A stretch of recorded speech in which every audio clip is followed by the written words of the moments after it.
On dit dans la Hamida, qui attache un me'at ifeat kolpeh. Akadosh Baruch Hu écoute la tfila de tout le monde. C'est vrai, mais il y a des choses que nos sages ont dit qui bloquent la prière. Comme par exemple, je vais vous en citer quelques-unes. Porter des habits chatnez, c'est pour ça que c'est important de faire la bdika de ces habits. Faire le schéma Israël après le zman du schéma.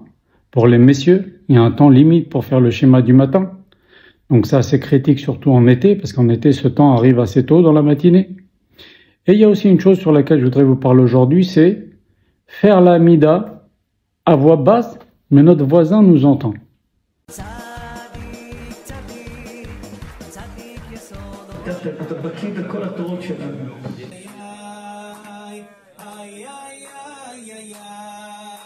C'est-à-dire que l'Hamida, on doit l'articuler, c'est pas quelque chose qu'on fait comme ça, l'Hamida. L'Hamida, on doit la prononcer. Ça vient du cœur, mais on doit la prononcer. Seulement, faut pas que notre voix, on l'entende. Parce que le Zohar HaKadosh dit, dans la parashat Vaïgash, sur le verset Va'akol Nishma Bet Paro, lorsque Yosef s'est dévoilé à ses frères, le Zohar HaKadosh dit que ça n'est pas une fila. Si mon voisin, quand je fais l'Hamida, entend ce que je dis, quand je parle à Hachem dans ma Hamida, eh ben, ça s'appelle pas une fila. Et donc, la tfila n'est pas écoutée. Donc, il faut faire attention, messieurs en particulier, quand vous faites la Hamida, attention, parce qu'on peut commencer à faire.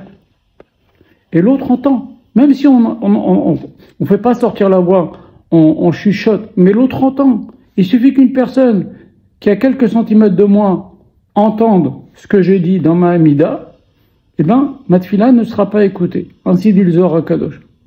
Donc, il faut prendre ça au sérieux. Mon voisin, même s'il a quelques centimètres de moi, il ne doit pas m'entendre. Alors maintenant, vous êtes seul à la maison.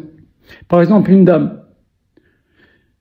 ou une personne qui essaie de trouver qu'elle a prié à la maison ce jour-là. Alors, elle peut un petit peu lever la voix si elle veut. Si ça l'aide à se concentrer, ça pose pas de problème. Encore une chose aussi qui est importante, le Zohar HaKadosh dit, les gens s'adressent à Hachem et Hachem n'écoute pas leur prière. Pourquoi ? Parce qu'Hachem dit, je vous ai dit, s'il vous plaît, rappelez-vous du passage de Balak et de Bilam. Vous vous rappelez pas? Alors moi, j'écoute pas ta prière. C'est pour ça qu'il est important au moins une fois par jour de se dire, je me rappelle ce qui s'est passé entre Balak et Bilam, comment ils ont voulu nous faire du mal, et Akadosh Baruch Hu nous a sauvés alors qu'on n'était même pas au courant de ce qu'ils étaient en train de tramer contre nous. Donc, il y a certaines choses, voilà, que je vous ai citées aujourd'hui. Hachem vous bénisse tous.